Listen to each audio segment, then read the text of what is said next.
Hello, everybody. I hope this is working. I've had a few technological hiccups today, as you guys are probably used to having as well. So, super quick, I wanted to make a little screencast slash ed puzzle for you on World War II. And World War II brings us to the end of period seven.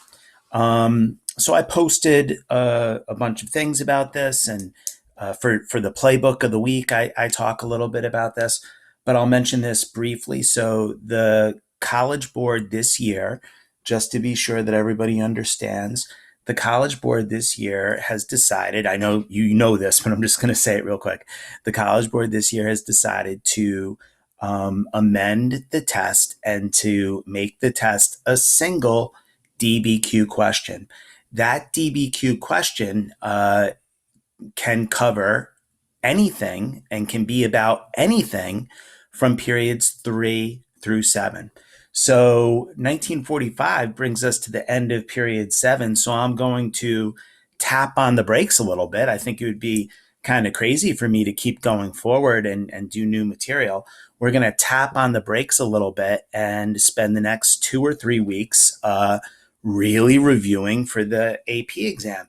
And then when we're done with the AP exam, I couldn't be more excited to continue to cover the content with no Regents exam, with no AP exam. Like, why are we really taking American history in the first place? The real crime of education. All right, I'll say this super quick and then I'll get off my high horse. You don't need to hear it. But the real crime of education is that students have been pigeonholed into thinking that the reason they study this stuff is to do well on the test, and focusing on a test is the exact opposite thing that studies have shown that will help you understand the content. So, but having said that, I'm all about trying to help you achieve your goals. I want you to do well. I want you to get the score that you want. So we're going to really focus on the AP exam for the next couple of weeks and get all ready for it and learn to shoot those free throws. And then this is like a singular opportunity in all my years of teaching. We're going to have an opportunity to explore history without a Regents exam over our heads, without an AP exam over our heads. And we're really going to be able to look at history in a meaningful way. What does it have to do with today? And of course, the last 40 years is the aspect of American history that probably has the most influence on us today. So I'm sorry I gave you a little bit of a lecture there. You didn't deserve it, but I'm excited about it. All right, so let's see here. The last unit is World War II, and this we're going to talk a lot about. Hey, what could the DBQ be, right? And trying to guess what the DBQ is going to be is a really impossible task, but it's an interesting task in terms of thinking, and even if you're wrong, and it makes you think about the content. And so we're going to spend a little time on that this week, which is kind of an interesting thing to do. Um, One of the things, this is kind of one of my guesses, and maybe I'll put together a little list for you about what my guesses might be. Not that they mean anything, but one of my guesses, I think an interesting DBQ would be a change in continuity DBQ about maybe World War One and World War Two, or maybe even like from 1890 to 1940, evaluate, or 1945, evaluate the change in American foreign policy, something like that. And if you think about that time period, there's a lot of really interesting things, especially in terms of foreign policy, that occurred during that time period. And last unit, or a couple units ago, we were talking about World War One and how America reverted back to isolationism following World War One. And as it's the middle of the Great Depression, and the Great Depression was a worldwide economic depression, not unlike the COVID-19 economic impact is not just occurring in America, it's occurring worldwide. And what type of pressure does that exert on the world? And I'm talking about the 1930s now, not today. But as you know from world history, of course, that Hitler is going to use the economic anxiety of the German people. Uh, he's going to he's going to use that anxiety and displaced anger to blame others and to actually through a minority. Hitler never really had a majority vote in Germany, but through a minority, he's able to take the chancellorship and eventually total control of Germany. And when he does that, he then embarks on an aggressive military action. Now, this is the big thing. Boy, this gets talked about a lot. The world already, kind of beaten down by the economic pressures of the Great Depression, uh, not interested in getting involved in another war. The world appeases Hitler. This is Neville Chamberlain, and I don't think this little GIF, is it GIF or GIF? I always mix that up, but I don't think this little GIF works if I click it. But this is him waving this agreement in the air when he got off the plane from Munich, and it's the Munich Agreement. And he says, "We have achieved peace in our time. Today, we look at this as an act of an appeasement." And this is one of the longest lessons in American history, and it's one of the lessons in American history that seems to be adhered to the most. The United States, ever since, and this is, this would be synthesis if this was a DBQ, but the United States, ever since, has had this policy of not appeasing an aggressive dictator. We're going to see this during the Cold War. The United States policy is to stop expansion of the Soviet Union everywhere possible, something known as containment. We see it in Korea. We see it in Vietnam. We see it in Cuba. If we were to think about more recently, in the 1990s, the United States got involved in the first Persian Gulf War against Saddam Hussein, when Saddam Hussein aggressively attacked Kuwait. We've seen it more recently following 9/11, something known as the Bush Doctrine. We see it today with China and even North Korea. So this argument has had a huge impact. The failure of appeasement has had a huge impact on American foreign policy. And if you were to get a change in continuity over time essay, I'm going to talk about this more, or you were even to get an essay about foreign policy early in American history, this could be an example of synthesis. FDR, to me, it's fascinating here when we talk about leadership and what FDR does, because FDR recognizes, perhaps earlier than most, that Germany was a threat to the United States. And they might not have been a threat to the United States in 1939, but the writing was on the wall that if Germany was successful in its European campaign, that that the United States would eventually have to combat Germany. So better to get involved now than then. Better to get involved now when we have allies and we can fight the war in Europe than later when Germany would be more powerful and perhaps would be on our own home front. So FDR gives this quarantine speech in which he very aggressively postures that these aggressive nations need to be quarantined, they need to be isolated, they need to be stopped.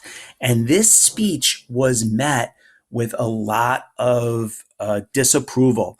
And when we talk about the political impact on foreign policy, so we saw that with Woodrow Wilson.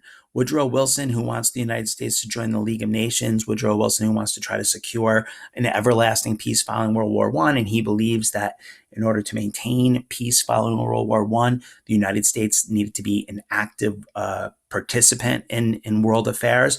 And politically, that was a disaster. So what do we see? We see Warren G. Harding return to normalcy. Calvin Coolidge, The Business of America is Business. We see the 1920s conservative period. And the 1920s was conservative, not only in terms of like economics and social issues, but it was conservative in terms of America reverting back to an isolationist foreign policy.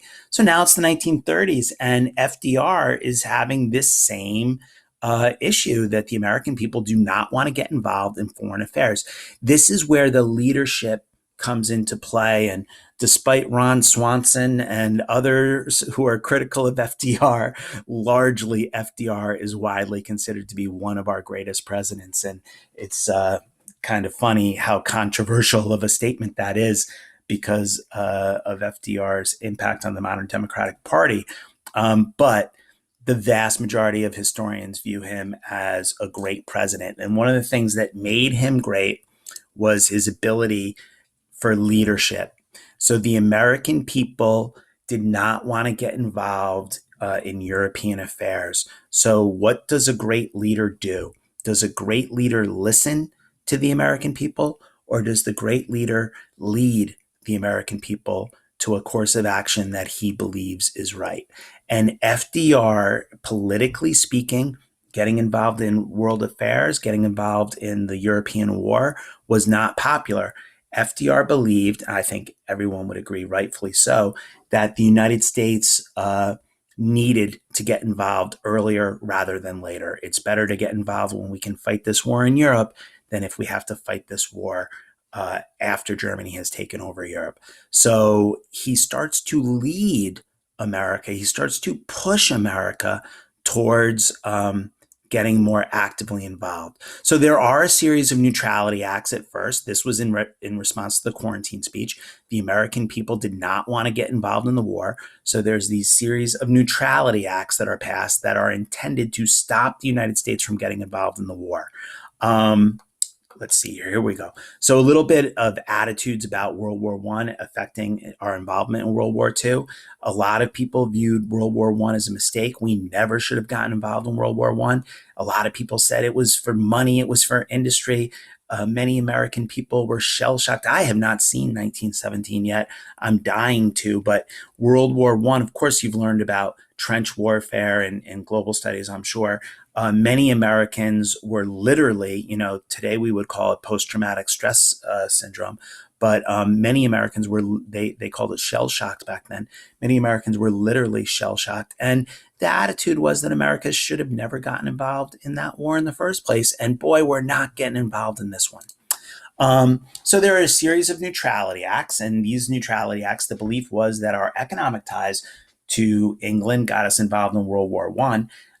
You might remember some of those World War I-isms and George Creel from the last screencast that I had you watch, or screencast from a couple of weeks ago that I had you watch.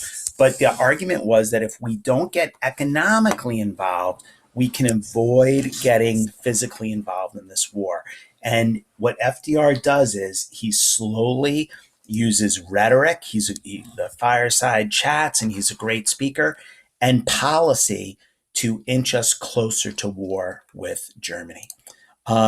So we're not going to trade. We're not going to trade with them, right? That's what got us involved in World War I, critics said. So FDR said, how about cash for carry? We won't send the troops there. Remember, American shipping was oftentimes attacked by submarines.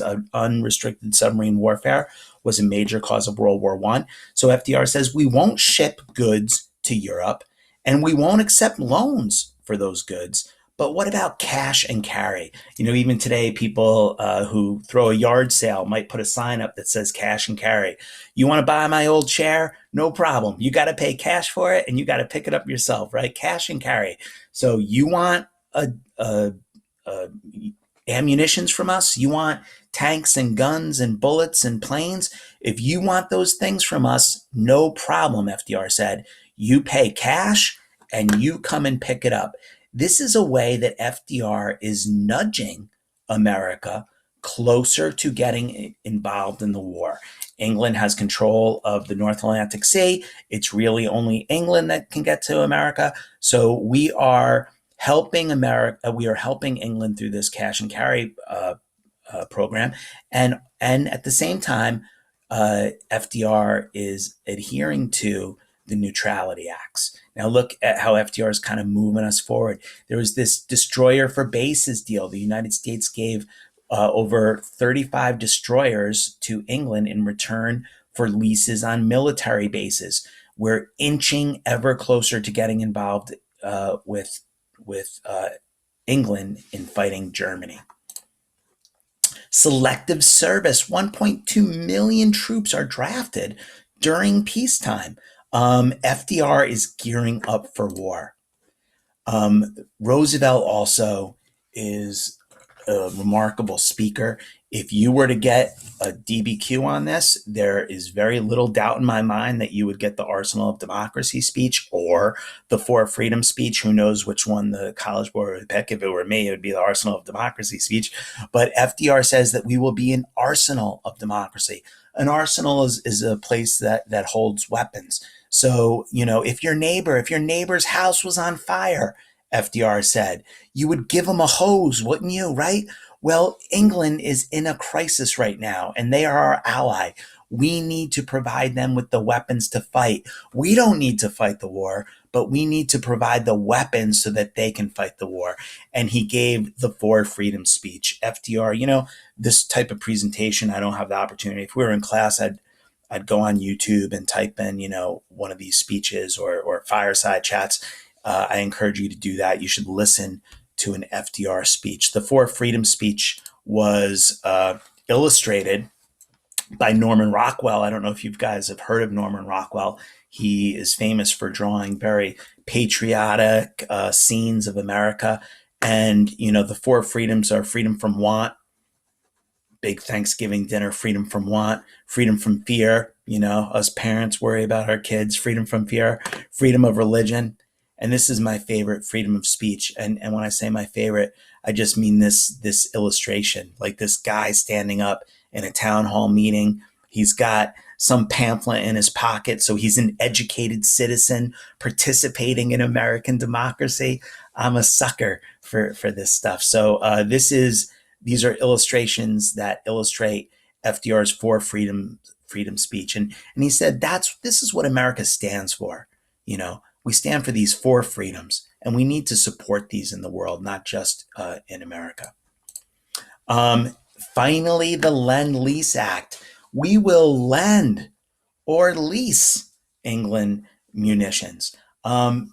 Leasing a car is a very common thing. So you lease a car for 3 years, you give it back. If you lease a tank, if you lease a gun, if you lease a plane, a military plane, you might not be getting it back. Lending, you're just giving it to them.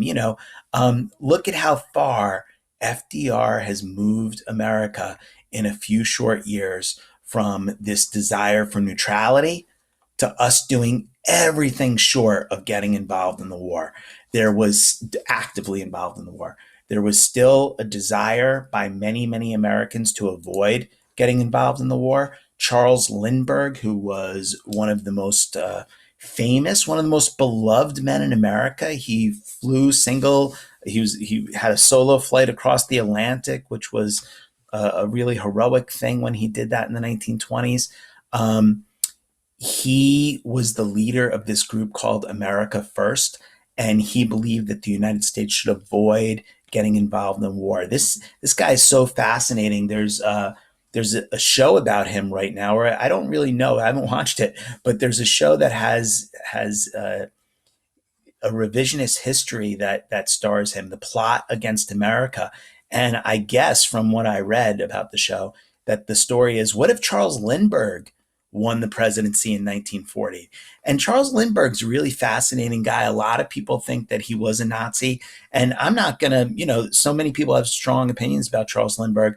I don't know if he was or he wasn't. And when I say I don't know if he was or he wasn't, he definitely supported American isolation. He made pro-Nazi comments. I don't know, if he was aware of the atrocities. I'm not defending Charles Lindbergh, but I just want to point out that I think there's a lot of controversy about Charles Lindbergh. But interesting guy, and maybe I'll have to check out that show. So there was opposition to America getting involved in World War II. Of course, the rise of Hitler, the shocking Moscow Berlin Pact. Of course, Stalin and Hitler hated each other. And when they had this secret agreement, which spelled the end of Poland, this shocked everyone. And the idea was that the United States had to get involved. But still, the United States was not getting involved because there was strong resistance to America getting actively involved in foreign affairs. This goes all the way back to Washington, and more recently Woodrow Wilson's failure with the League of Nations. I guess this thing's a meme now, right? And this was, I see this all over with different expressions, but this comes out of World War II, and the people of Britain who stood alone, the Battle of Britain, and as they were waiting for the United States and hoping that the United States would get involved, Britain stood alone against Germany in a very heroic way. The British people withstood the brunt of the German forces. Germany seems unstoppable. Kind of World War One stuff. Global history stuff. I always say that Japan did what FDR could not. So when Japan bombs Pearl Harbor, there is this tremendous shift in public opinion that America was very torn about whether or not to get involved into World War II. Prior to the bombing of Pearl Harbor, it was about 50-50. After the bombing of Pearl Harbor, 98% of Americans supported America's entry into World War II. It galvanized the American people. So, in many ways, the Japanese did what FDR could not. A day that would live in infamy was the famous line that FDR said. All right, some social aspects of World War II. And the College Board, understandably so, focuses a lot on social history. So World War II, much like World War One, right? What if there's a DBQ on this? I could see this being an interesting category for analysis, right? There's a lot of social implications for World War II.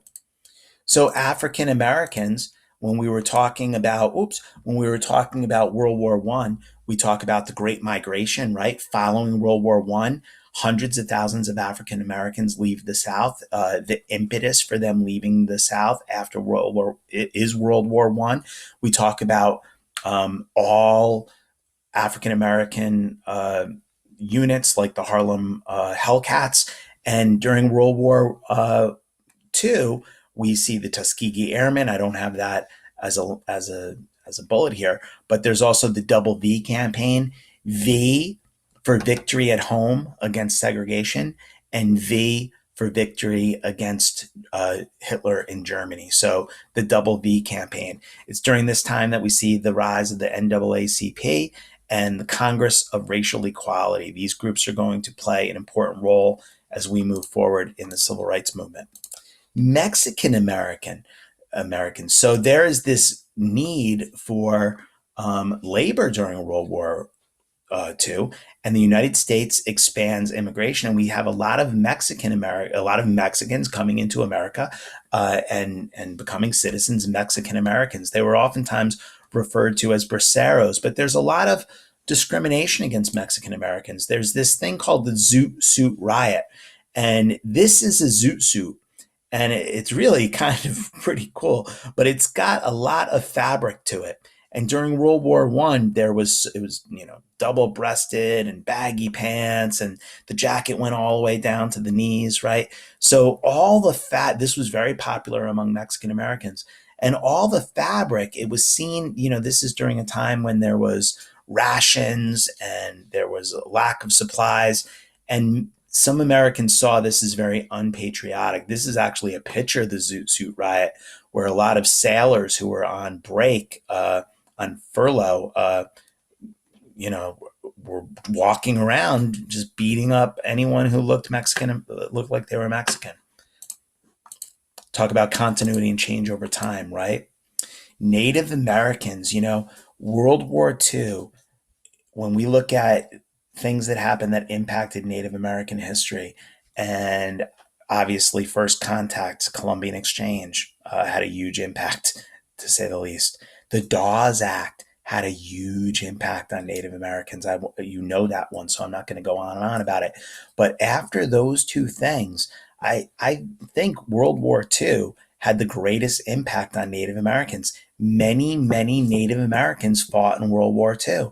And when they fought in World War II and they're acclimated with other American soldiers, many of them never returned back to the reservations.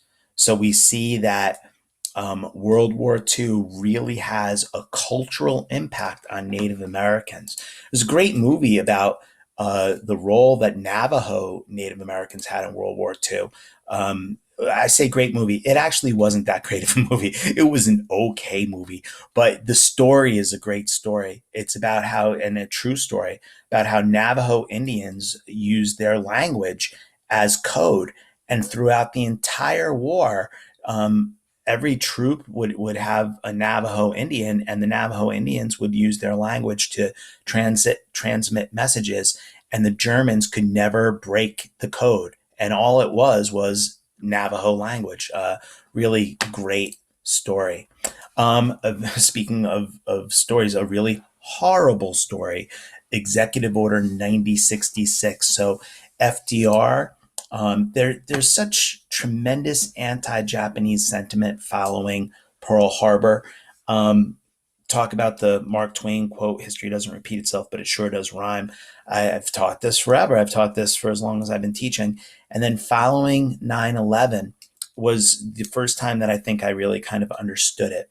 So following 9/11, there was such tremendous uh, really anger and unfairly pointed at Muslim Americans that following that attack. And it reminded me, of course, I wasn't alive for World War II, but from what I read, it reminded me quite a bit of that. That the only, good Jap is a dead Jap. I mean, I don't have to point out the racism in this image that I'm showing, that there was tremendous anti-Japanese sentiment. And there was a fear that Japanese Americans were not going to be loyal. And Executive Order 9066 sent thousands of Japanese Americans to internment camps.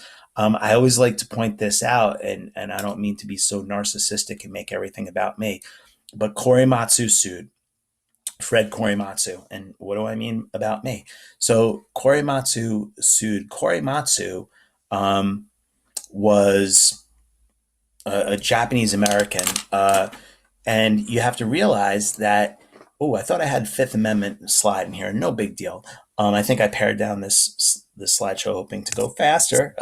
But Korematsu sued because he was being denied his right to freedom, right? Fifth Amendment right to due process. If you arrest me, I have a right to due process. I have a right to a trial. I have a right to be told what my charges are. I have a right to a jury of my peers.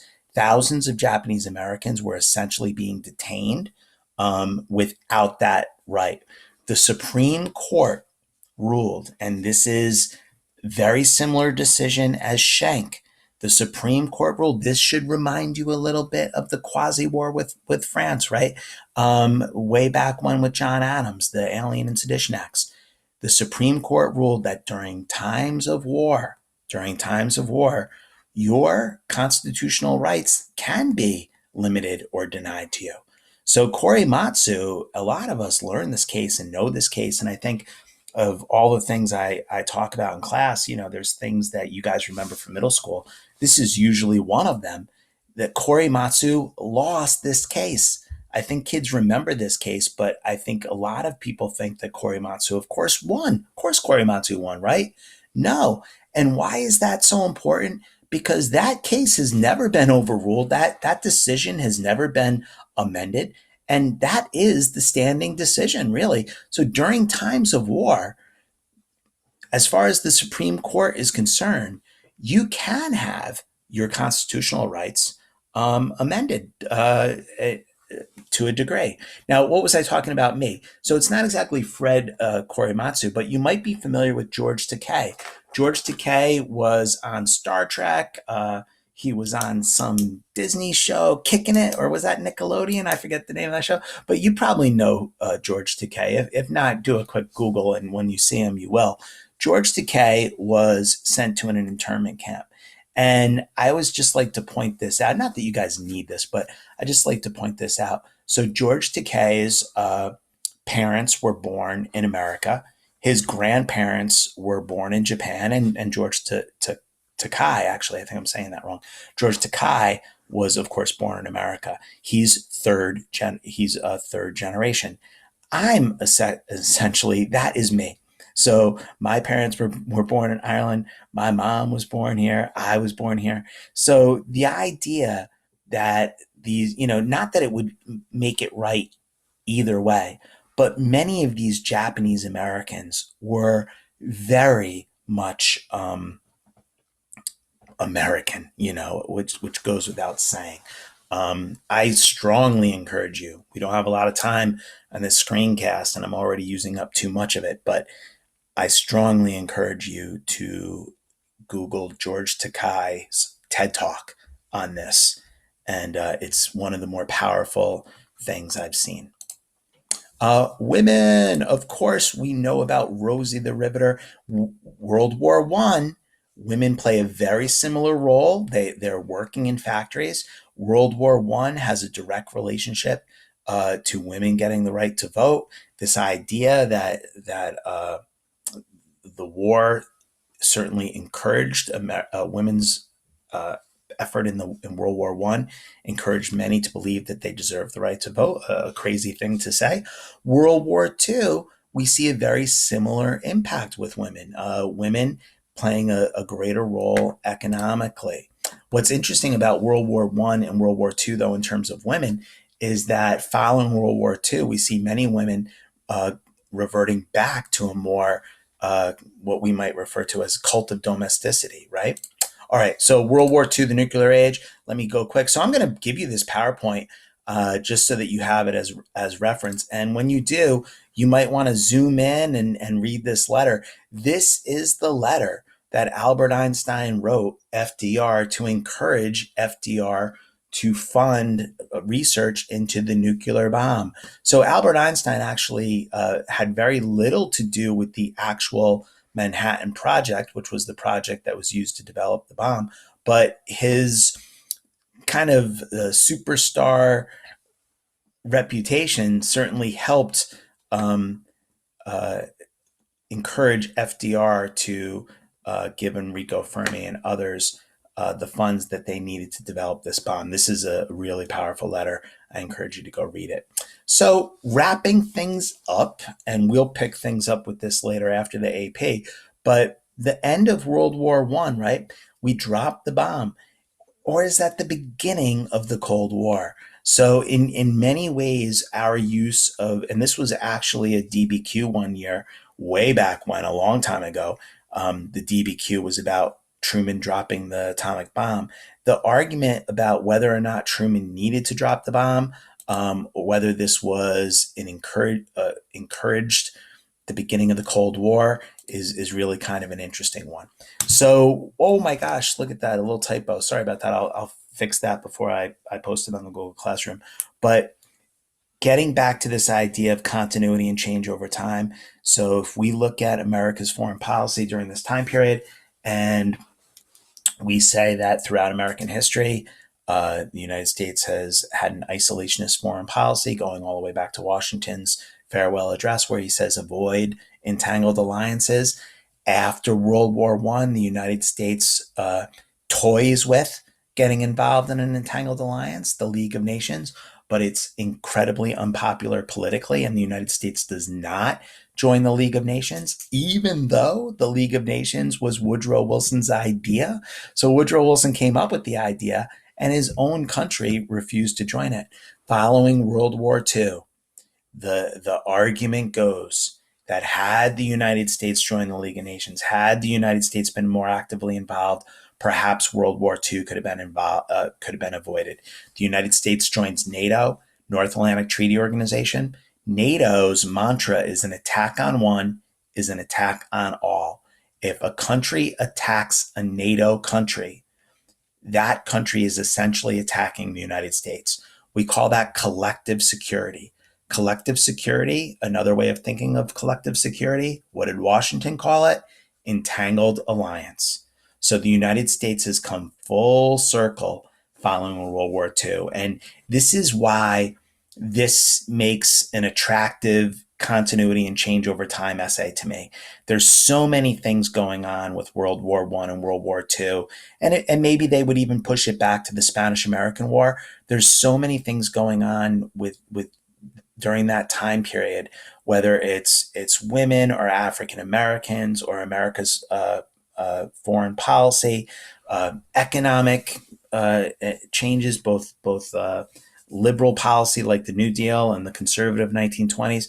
There's so much going on during that time period that I really do think that it would make a great DBQ question for this year, especially that you only have one question.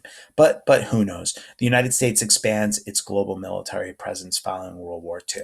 Um, Oppenheimer is largely considered to be the singular driving force to completing the research that needed to be done to build the atomic bomb.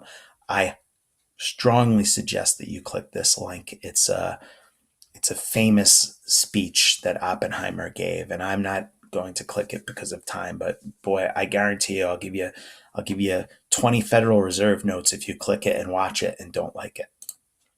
Let's see here. So should Truman have dropped the bomb? You know what? I'm gonna go click through this. I'm gonna let you look at this just because of time.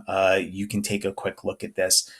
I don't think that any DBQ is going to get into this this year. And for the sake of time, I'm going to wrap it up there because I know I went longer than you probably want me to.